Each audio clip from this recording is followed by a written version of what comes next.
Deixa eu tirar umas fotos com ele, velho.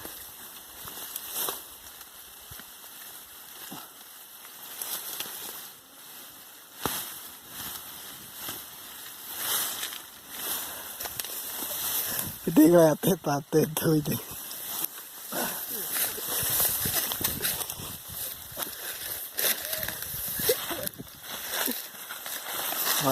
Aí é Degão.